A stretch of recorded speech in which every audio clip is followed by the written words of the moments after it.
This morning I vetoed the Omnibus Tax bill, which was sent to me last night, and I did so for two principal reasons. First, I've been very clear from the beginning of this session that any increase in spending or reduction in taxes had to be offset by the same amount of additional revenues or additional tax increases, and in this case this bill would add significantly to the current biennium's imbalance, and then also future biennial imbalances. $145 million additional deficit for the next biennium, which is already facing a projected $1.1 billion deficit, is just not fiscally responsible. And secondly, because it's really unbalanced. It provides $45.4 million of business tax relief in this biennium and only $4.1 million for homeowners. And that's just not a fair balance, given that everybody has been hit with higher property taxes, particularly after the Republican tax leaders insisted last year that the homestead credit be eliminated. So I have heard a number of comments recently that I have to sign this bill in order to get necessary support for the stadium next Monday. I made it very clear earlier this week to legislative leaders that I would not sign a bad tax bill for the stadium. I would not make that kind of trade. I'm not going to jeopardize the fiscal stability of the state now and in the future for that project, and because also I don't think it should be related in any way whatsoever. The stadium is not about me. It's about thousands of Minnesotans who are now unemployed who would have jobs if that project goes forward. It's about keeping the Minnesota Vikings here in Minnesota. And so I hope that legislators will separate the issues and see that what they're deciding next Monday is whether thousands of Minnesotans will be able to go to work and whether we'll keep the Vikings here at home. Glad to respond to questions. Coming up with some alternatives. Do you think that could be done in the final days of the session? An alternative tax bill? It could be. I mean, we started about April 2 weeks ago. We started a process of discussing with the leaders of both sides the possible tax bill, possible bonding bill, and then possible stadium bill, and they were all going to be subject to bipartisan discussions, negotiations, and then, after about 10 days of effort, we got a final offer from the Republicans' leadership on the tax bill, which is very close to what was passed, and which I just vetoed, and we responded back and didn't hear back thereafter, and then found out that they took that as it wasn't a final offer; it was a counter proposal, and so that's where the conversation stopped. So if they would like to resume that discussion, and if we can find a responsible tax bill that does not have the kind of tails, $145 million into the next biennium, then that's certainly possible. But that was a very strong position that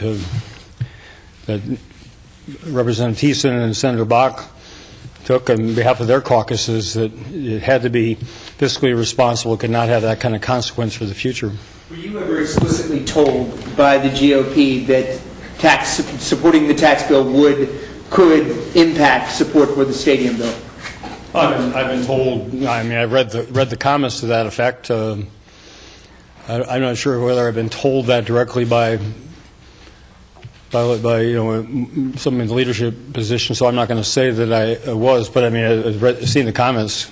Do you think that's a fair position for the GOP to take, that Speaker Zeller said yesterday, these are our priorities, you help us with our priorities, we'll help you with yours? Well, I think we said at the beginning of this session that we share the priority of jobs. My number one priority throughout this session has been jobs for 162,000 Minnesotans who are now out of work. and here's a project that would provide several thousand jobs. There's a bonding bill that would provide several thousand jobs more. Those are the people who have their lives at stake next Monday in that vote. And so I hope that it's not about whether I win or I lose or somebody else wins or someone else loses. It's about the people of Minnesota winning jobs that are right there for them to step into if this project goes forward. And I hope that members will realize the enormity of this decision as it affects the lives of thousands of their fellow citizens. Well, Governor, the Republican leaders say that you have disrespected and dismissed, their words, of their top priorities this year and have vetoed one bill after another, after another, after another. They say you haven't seriously considered their proposals.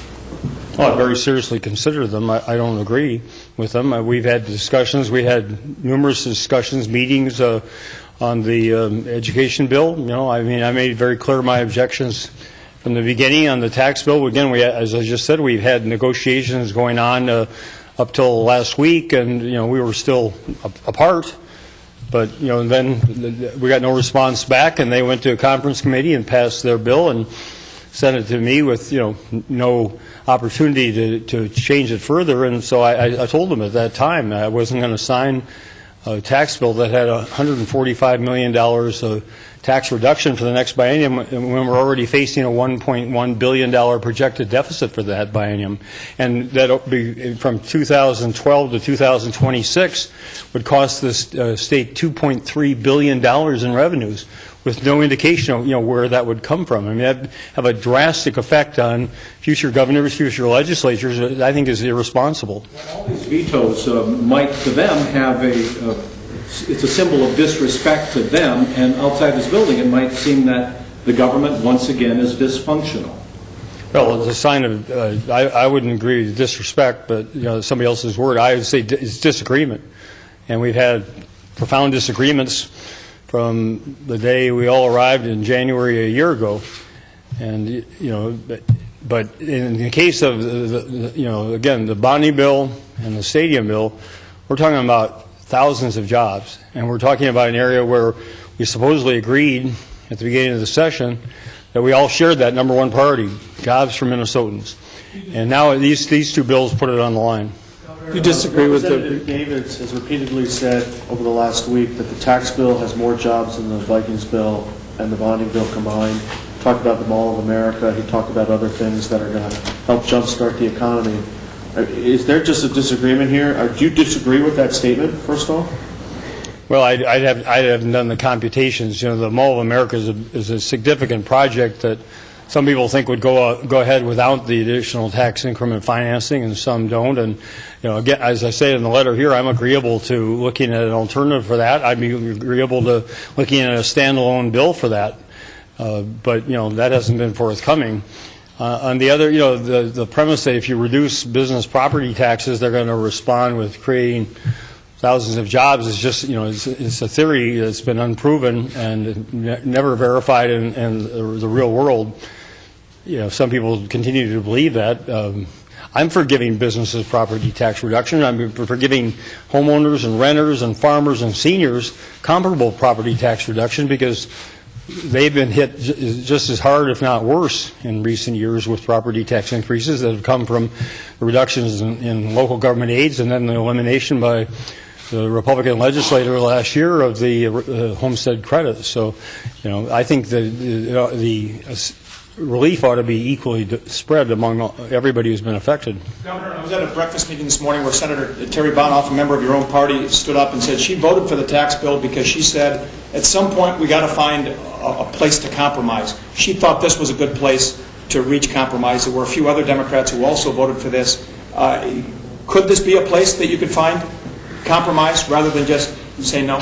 Well, there are parts of the bill that I agree with. In fact, if you look at what we proposed as our final counter offer, we had funding for the jobs tax credit that I had proposed, but the increase for the angel investment tax credit for the Minnesota Investment Fund, for Arden Hills cleanup, for the upfront rebate of the capital taxes for capital investments.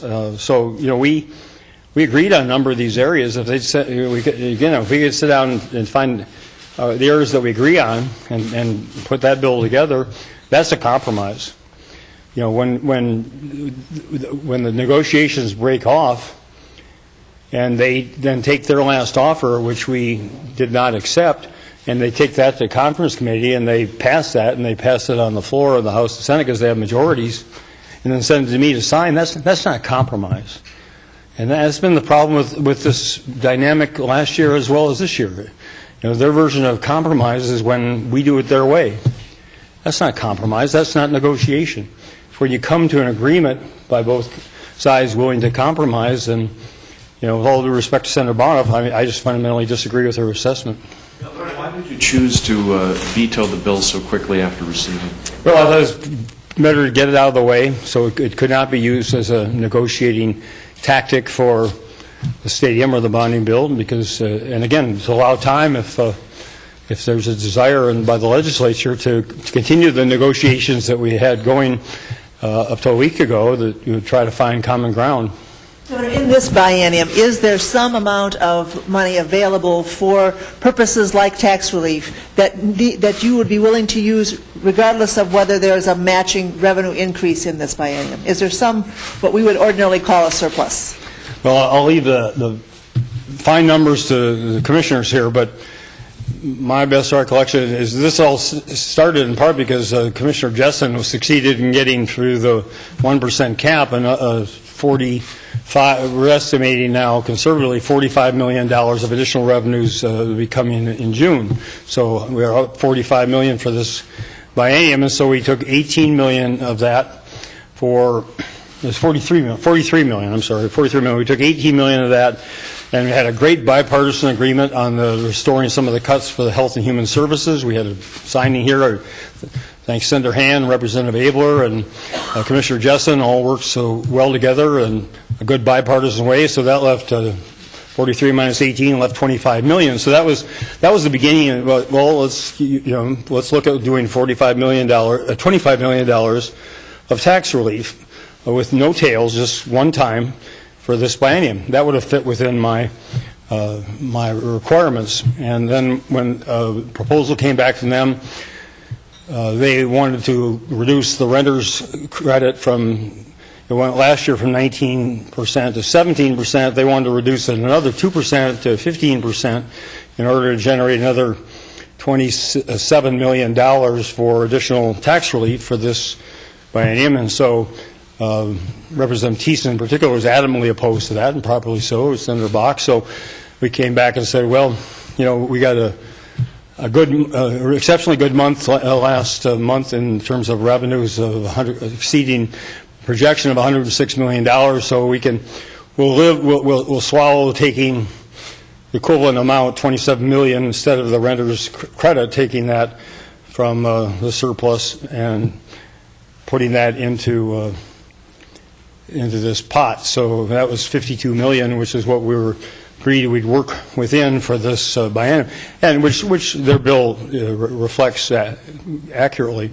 The issue then became the tails. I mean, $145 million for next biennium, and $2.3 billion over the course of the next 14 years. It's just not fiscally responsible. Just to follow up on that, Governor, are you still insisting that the tails be revenue neutral, or are you willing to budge on that at all? Well, I mean, again, I'm willing to negotiate. I'm willing to compromise, but that means somewhere between 0 and, they started out at 189. So halfway between 0 and 189 is not 145.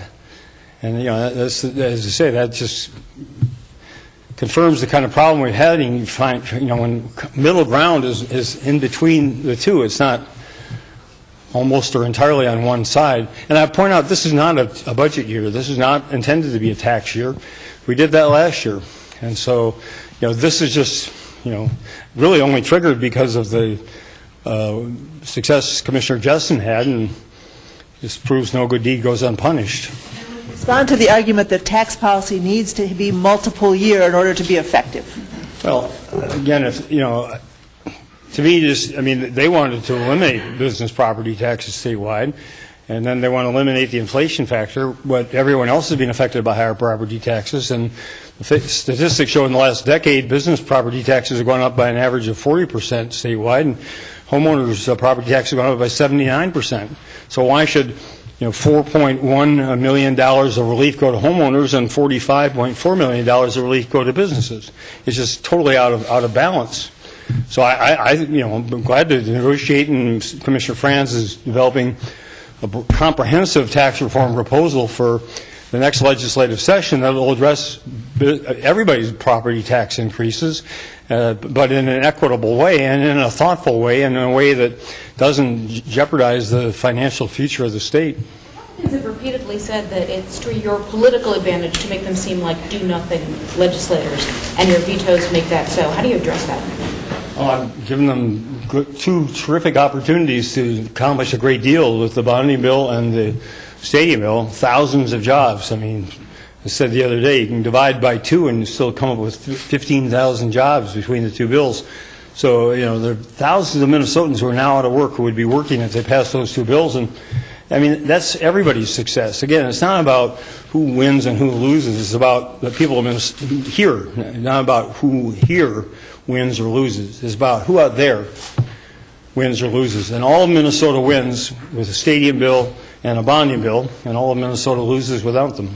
Governor, looking ahead to the vote on Monday, what's your sense of the head count in the House? The Speaker now says he won't support the Vikings bill, and he doesn't think it has the votes. Are you going to be doing a lot of lobbying over the weekend? Do you think this has a chance Monday? Well, the Speaker, two people have told me that the Speaker told the Commissioner of the National Football League, Mr. Goodell, last Saturday that he had 34 or 35 votes. And we were asking at that time for a vote that day or very soon thereafter. And that 34 or 35 from the House Republicans combined with what Representative Thiessen has committed, 34 votes from the DFL, that makes 68 or 69, that passes the bill. Now, if he say now they don't have those votes, I don't know what's happened to them, and I don't know what's caused them to change. I wasn't privy to the actual count, but, I will do whatever I can to be supportive of this, encourage. We've got a couple of events tomorrow. We're going to be talking with the legislators and doing whatever, but, I mean, it's ridiculous to say that I'm somehow responsible for the House Republican caucus. I mean, it's just not, anybody who knows anything about how state government works in Minnesota and how this process works knows that's ridiculous. Do you expect this to pass on Monday, or is it going to die on the House floor? I've always said I thought it would pass by one vote. I guess two in the. It'll have to be 3 now in the Senate, because that's got 68 in the House, 68 votes, and they're short ones, so it have to be 68, 65 in the House and 34, 33 in the Senate. So. What's your strategy with going on sports radio this afternoon? Well, I want to encourage the people who care about this, who are supportive of the stadium, to contact their legislators and urge them to vote yes. I mean, again, because this isn't about me, it's about their constituents. It's about the people of Minnesota. It's about people who care about the jobs and people who care about keeping the Vikings here. Time for one more question. You talked a little bit about it. You just said other things you're going to do to get this, to support this over the weekend. Can you sort of outline your plans for us over the next 3 days, how you're going to support this? Mr. Hume he's leaving right now because he doesn't want to answer that question, but he's developing a schedule for the next, particularly tomorrow and then Monday. And again, I'll just, there's some legislators who want to see me on this subject or other subjects. I'll be meeting with them, a number of them today, this afternoon, and then continue to do so tomorrow and continue to do so Monday. And I probably won't bother people on Sunday, but I'm fully available to meet and to meet with any group of legislators who want to meet with me. What's your take on Speaker Zeller's decision to announce that he's not going to vote for this bill? And what's your take on his leadership throughout? You've shown some anger and frustration in him previously. I mean, there's all sorts of dynamics that go on here. In the final analysis, people in Minnesota, they don't care about our emotional fluctuations or our internal dynamics. They care about the results. They care about whether we pass a stadium bill that's going to put thousands of Minnesotans to work and keep the Vikings in Minnesota, or whether we pass a bonding bill that's going to put thousands more Minnesotans to work and improve the Minnesota campuses, the University of Minnesota, flood control, roads, all sorts of projects that will benefit the people of this state. That's what people care about. That's what the legislature and I will be properly judged. Did we produce those results for Minnesota? Thank you.